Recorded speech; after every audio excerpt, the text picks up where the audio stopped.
That's right, you read the title. Today we're talking about how the Wizard of Oz lied to us.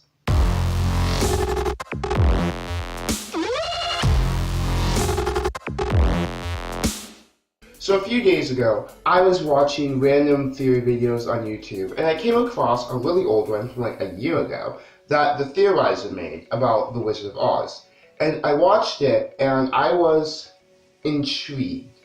Okay, because in this video, he does a very good job of presenting the theory that Glinda is actually the evil character of the Wizard of Oz.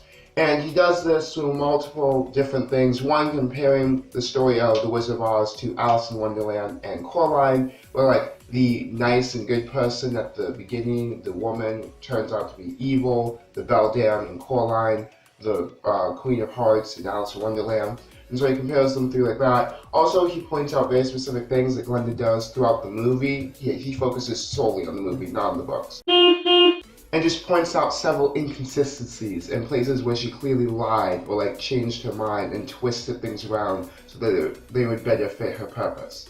Now, I loved his theory, but I feel like he missed a few things. So, if you haven't watched his theory, or you aren't familiar with the theory of Glinda being the real villain, then I would suggest going up there, click his video, watch it, and then come back to this video. Because his video is amazing, and like you won't understand this one completely without knowing his one fairly well. Because this isn't a new theory, this is just building upon aspects of his theory. The first one, and this one is pretty agreed upon, Dorothy was brought to Oz on purpose. Who shows up right after Dorothy's house somehow lands directly on one of the villains?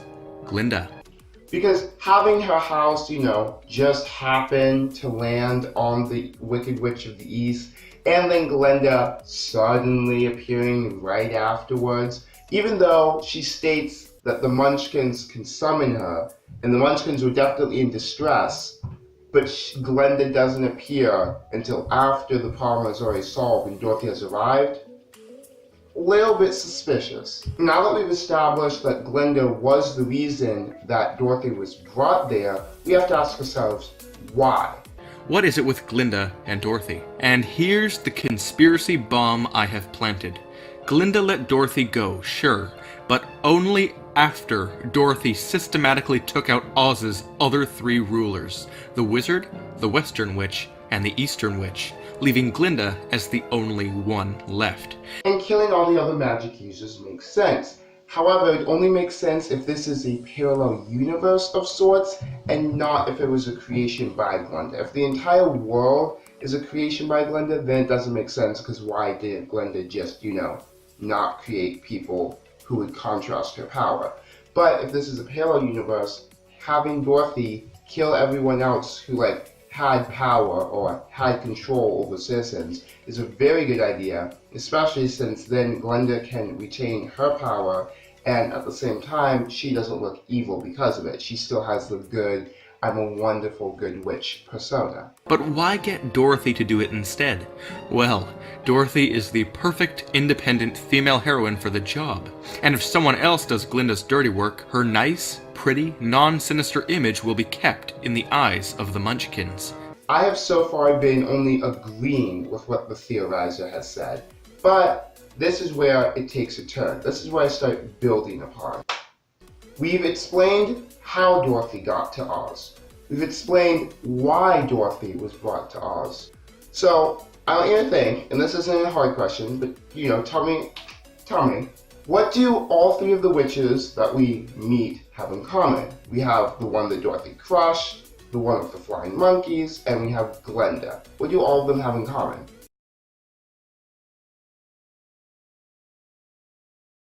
The answer is simple. They all are related to cardinal directions. Glinda, the Good Witch of the North, the Wicked Witch of the West, and the Wicked Witch of the East. However, wait a second. Last I checked, there were 4 cardinal directions.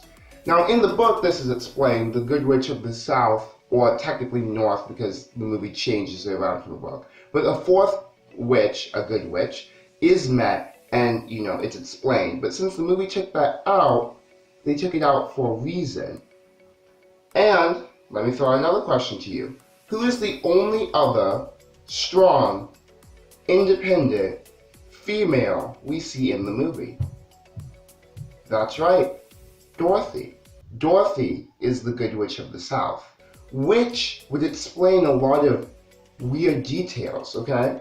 So these red slippers that are put on Dorothy's feet, they have power. It's stated by Glenda, and also, you know, the Wicked Witch of the West tries to take them right away from her sister who was wearing them. But if they were so powerful, why didn't one of the Munchkins try to take them? Solution? These slippers can only be worn by a witch. She steals the Eastern Witch's shoes and then puts them on Dorothy's feet. But when the Western Witch arrives and wants the slippers, Glinda has put protection on them. The witch can't steal them. And this is all the stuff we see happen. But then, when the witch gets angry and says she wants them, Glinda tells Dorothy, "Keep tight inside of them. Their magic must be very powerful, or she wouldn't want them so badly." She's acting like she doesn't know what the shoes are capable of, right after she has stolen them and put them on Dorothy. And then at the end, she also reveals what they do. That would explain why no other creature tries to take them. That would explain why every creature, all the flying monkeys, just take Dorothy and bring her to the witch. They never try to steal the shoes for themselves because they can't wear the shoes. Also, and I know I dug into the books for this one, but just to make sure that like my facts are straight, there has never been an instance of a non-witch killing a witch. And yet Dorothy, on her adventure, kills two. How did this random little girl from Kansas kill two witches? Unless she is a witch herself and just doesn't know it. And this theory even makes more sense if you connect it all together. Glenda brought her to kill the other three, the Wicked Witch of the West, the Wicked Witch of the East, and to get rid of Oz, who wasn't actually magical, but he had power, he had control. But see, no one would see it as bad because the two Wicked Witches they didn't like, and she just seemed like the sweet little girl. Because if she doesn't know that she's the Witch of the South, clearly the people wouldn't know as well. And then she was sent away. And this is another interesting aspect because clearly, you know, we see the click your heels 3 times, you go back to Kansas. When the Tin Man asks Glinda why she didn't tell Dorothy about the slippers earlier, Glinda's excuse this whole time is that she wanted to teach Dorothy a lesson. And what was that lesson? It was not to stray far away from your home, to not wish to go over the rainbow. I'm not buying it at all. Although this so-called lesson she taught her does have a certain effect, as if she's implying that Dorothy dare not return to Oz. Creepy. The theorizer says that lesson makes no sense, except for like the little effect of, ooh, don't come back here, don't go over the rainbow. But if we use my theory, it makes a world of sense. Why wouldn't Glenda want Dorothy to come back? Because if Dorothy comes back, if Dorothy doesn't learn her lesson, if Dorothy stumbles over the rainbow again, Dorothy might realize that she is the Good Witch of the South, and might realize that she could take over Oz from Glenda. Honestly, a perfect plan by Glenda. Set up the way for her to escape quickly and easily, make sure that's always there, have her go on this adventure, make it seem really important, and then say, oh, by the way, you can go home at any time, and when questioned, say that she needs to teach her lesson, to not stray away from home. And Dorothy, clearly scared by the adventure several times, will take that to heart and will try to not come back to Oz again. And finally, this is the last way that me and the theorizer differ. The theorizer says that in this final scene, this happens. When Dorothy is using the shoes to warp home, Glinda waves her wand over Dorothy's head. It isn't the shoes at all. Glinda is using them as a distraction. Look at her wand in this clip and tell me that she isn't the one teleporting Dorothy. And do you know what this means? She's also the one who brought her in the first place. I don't believe that. I don't believe that the wand that Glenda is transporting her back home. I believe it's still the shoes, because the shoes still had power, okay?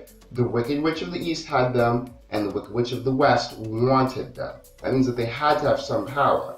And I like the idea of them taking her home, because that's what they've always been believed to do. However, I do believe that spell was casted by Glenda in those final seconds of Dorothy and Oz. But I believe that was a forgetting spell. Glenda wants Dorothy to believe that it was all a dream, that it was all a vision, that none of it happened. Because if she believes that Oz is real, someday she might try to come back to it. Glenda wins, the Witch of the South is now discovered, Dorothy lives a normal life in Kansas, and everyone ends pretty happily. But yeah, guys, that's my theory. I know it was based on such an old movie, but like I watched his theory about it and I loved it. I just had to add my part in it.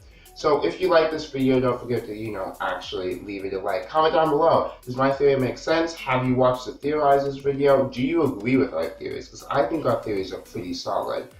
Make sure you subscribe and share this with any of your friends who have watched Wizard of Oz, which should be all of them because it came out almost 100 years ago. All my social media is right here, and I think that's all I need, guys. So let's have some fun and smile because there's no place like home.